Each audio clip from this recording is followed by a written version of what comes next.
السلام علیکم ورحمۃ اللہ وبرکاتہ۔ بسم اللہ الرحمن الرحیم، نحمدہ ونصلی علی رسولہ الکریم، اما بعد۔ رسول اللہ صلی اللہ علیہ وسلم کی سیرت کے حوالے سے بات چل رہی تھی۔ اس سے پچھلے مجلس میں حضور صلی اللہ علیہ وسلم کے حقوق میں سے چوتھا حق بیان ہوا، اطاعت اور اتباع۔ آج کے درس کا اور بیان کا عنوان ہے حضور صلی اللہ علیہ وسلم کا پانچواں حق، درود شریف، یعنی اللہ کے نبی صلی اللہ علیہ وسلم پر درود پڑھنا۔ یہ حضور کے حقوق میں سے ہے۔ ہر مسلمان پر حضور کا حق ہے کہ وہ اللہ کے نبی پر درود پڑھے۔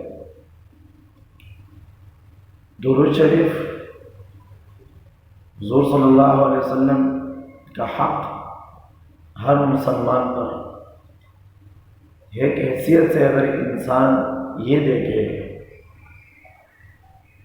کہ انسان کو دنیا کی چیزوں میں جس چیز کی ضرورت ہوتی ہے اللہ پاک نے عطا فرمایا، کھانے کے لحاظ سے، پینے کے لحاظ سے، رہنے کے لحاظ سے، چلنے پھرنے کے لحاظ سے، دیکھنے کے لحاظ سے، تو جن چیزوں کا تعلق دنیا سے ہے تقریباً اللہ نے ہر چیز کو تقریباً، تو ایسے میں نے کہا بلکہ ہر چیز کو اللہ نے انسان کے لیے جسمانی طور پر جو ضروریات ہیں پوری فرمائی ہے، کوئی کمی نہیں۔ تو انسانوں کے ذہنوں میں ایک سوال اٹھتا ہے کہ دنیا کے تمام آرائشیں تو مکمل ہو گئی، اب ایک ایسا رہبر بھی ہو، ایسی زندگی بھی ہو، ایسا طریقہ بھی ہو جو ہمیں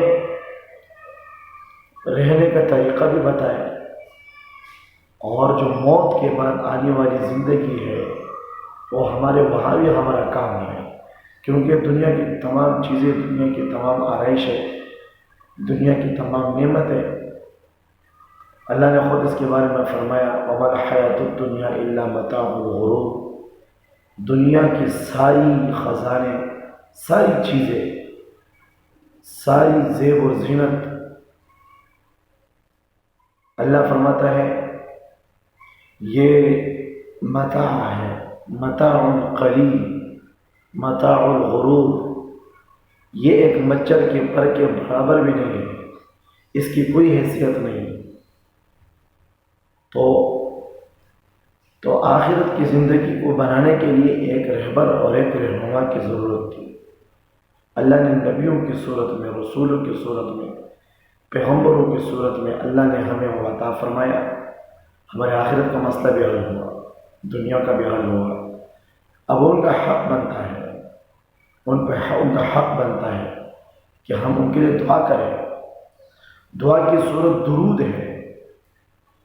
ایسے تو ہر مسلمان کا حق ہے دوسرے مسلمان کے لیے دعا کرے، لیکن ایک دعا ہوتی ہے جو حق ہوتا ہے، وہ اس کو کہتے ہیں درود و سلام، کہ ہم اللہ کے نبی کا شکریہ کیسے ادا کریں کہ اتنا بڑا احسان ہم پہ کیا کہ ہم سے بغیر کسی معاوضے کے، بغیر کسی غرض کے انہوں نے ہمیں اللہ کا دین پہنچایا، مشقتیں برداشت کی، پوری زندگی دین کی محنت میں لگائی، رات دن محنت، تکلیفوں پہ تکلیفیں، اتنی مشکل زندگی، اتنی تکلیف، بھوک والی، اتنی سادہ زندگی، غربت والی، انسان تصور بھی نہیں کر سکتا۔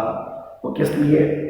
کہ میرے امت کو صحیح راہ ملے، میری امت کامیاب ہو جائے۔ تو امت پر حق ہے حضور کہ ان محنتوں کا صلہ دے، درود کی صورت میں آپ پر درود پڑھے۔ پوری زندگی میں علماء کرام فرماتے ہیں پوری زندگی میں ہر مسلمان کو ایک دفعہ درود شریف پڑھنا حضور پر فرض ہے، اگر کسی نے پوری زندگی میں نہیں پڑھا تو یہ گناہ میں مبتلا ہے، حرام کام میں مبتلا ہے۔ اسی لیے اپنے ذمے سے فرض کو ساقط کرنے کے لیے ایک دفعہ پڑھنا ضروری ہے۔ بعض کہتے ہیں کہ ہر دفعہ حضور کا نام، حضور پر درود شریف پڑھنا یہ لازمی اور ضروری ہے۔ دوسری جگہ میں حضور صلی اللہ علیہ وسلم کے درود کے حوالے سے آتا ہے کہ جہاں بھی حضور کا نام سنا جائے، علماء کرام فرماتے ہیں حضور پر درود پڑھنا ضروری ہے، ضروری حضور پر درود پڑھنا چاہیے۔ جو نہیں پڑھتا حضور کا نام سن تو اللہ کے نبی نے بد دعا دی ہے، جو میرا نام سنے درود نہ پڑھے تو ہلاکت ہو، بربادی ہو ایسے شخص کے لیے جو میرا نام سنے اور درود نہ پڑھے۔ تو اس لیے ہمیں حضور صلی اللہ علیہ وسلم کے ذات عالی پہ درود پڑھنا چاہیے۔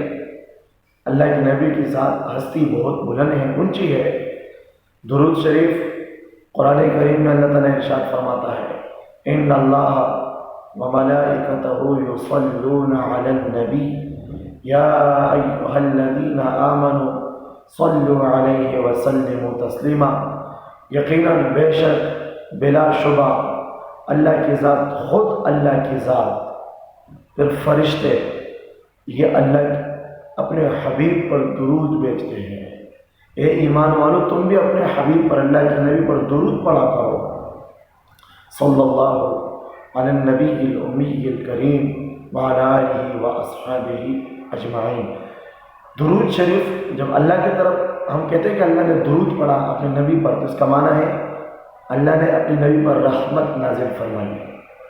اور جب ہم کہتے ہیں کہ فرشتوں نے درود پڑھا تو ہم کہتے ہیں کہ فرشتوں نے حضور کے لیے مغفرت کی دعا کی، درجات کی بلندی کی دعا کی، اور ہم جب پڑھتے ہیں تو ہمیں الٹا اس کا ثواب ملتا ہے۔ ایک دفعہ درود پڑھنے پر اللہ کی 10 رحمتیں ملتی ہے۔ اللہ کی نبی نے فرمایا جس نے ایک دفعہ درود پڑھا مجھ پر 10 رحمتیں اللہ پاک اس میں نازل فرما دیتے ہیں۔ اسی لیے ہمیں درود شریف پڑھنا چاہیے۔ درود شریف کے بڑے برکات ہیں، بڑے اثرات ہیں۔ رات دن میں کوشش کرنی چاہیے ہر وقت ہم حضور پہ درود پڑھیں، فاقر ہو، تنگی تنگ دستی ہو، پریشانیاں ہوں، مشکل ہو، حضور پہ درود پڑھو۔ سب سے افضل ترین درود شریف حضور صلی اللہ علیہ وسلم پر پڑھنے کے لیے درود ابراہیمی ہے جو ہم نماز میں پڑھتے ہیں۔ اللہم صلی علی محمد وعلی آل محمد کما صلیت علی ابراہیم وعلی آل ابراہیم انک حمید مجید۔ اللہم بارک علی محمد وعلی آل محمد کما بارکت علی ابراہیم وعلی آل ابراہیم انک حمید مجید۔ یہ افضل ترین درود شریف ہے۔ اسی طرح حضور صلی اللہ علیہ وسلم کے ذات اقدس پر درود پڑھنا اور بھی ہے، مختصر بھی ہے، صلی اللہ علیہ وسلم۔ اللہم صلی علی سیدنا محمد وآلہ وسلم۔ تو حضور پر درود پڑھنا ہر مسلمان کا حق ہے، ہر حالت میں، ہر آن ہر گھڑی۔ ایک صحابی نے عرض کیا کعب نے، حضرت کعب نے، یا رسول اللہ میں نے کچھ وقت خاص کیا ہے دعا مانگنے کے لیے، اگر میں اس کا کچھ حصہ جو میں نے وقت مقرر کیا ہے اس کا چوتھائی حصہ آپ پر درود پڑھو، آپ نے فرمایا بہت اچھا ہے، زیادہ کرو تو اور بھی اچھا ہے۔ انہوں نے کیا رسول اللہ جو میں نے وقت مقرر کیا ہے اس کا تیسرا حصہ آپ نے فرمایا بہت اچھا ہے۔ چلتے چلتے اس نے کہا آدھا حصہ، آپ نے فرمایا بہت اچھا ہے۔ انہوں نے کیا رسول اللہ میں اگر پورا ٹائم آپ پورا وقت آپ پر درود پڑھوں، آپ نے فرمایا اگر تو یہ کام کرنا شروع کر دے تو تیرے سارے مسائل اللہ حل کر دے گا، تیرے گناہوں کو اللہ معاف کر دے گا۔ تو درود سے گناہ بھی معاف ہوتے ہیں، اللہ کی رحمتیں بھی نازل ہوتی ہیں، درجات بھی انسان کے بلند ہوتے ہیں۔ اس لیے درود کا اہتمام ضروری ہے، ہم درود پڑھیں، ہر وقت پڑھیں، خود خاص وقت نکال کر حضور پر درود پڑھیں، توجہ کے ساتھ، بڑے یقین کے ساتھ یہ خیال کریں کہ اللہ کے حبیب آپ نے تو ہمارے لیے بہت تکلیفیں برداشت کی، کتنے بڑے بڑے عذابوں سے ہمیں بچایا. پچھلی امتوں میں جو برائیاں گناہ تھے ان پہ عذاب آتا، آپ نے اللہ سے دعا فرمائی اللہ میری امت کو ہلاک نہ فرمانا. حضور کی دعائیں حضور کی برکت ہے، اسی لیے ہم حضور کا حق ادا کریں، آپ پر درود پڑھیں. اللہ تعالی ہمیں عمل کرنے کی توفیق عطا فرمائے.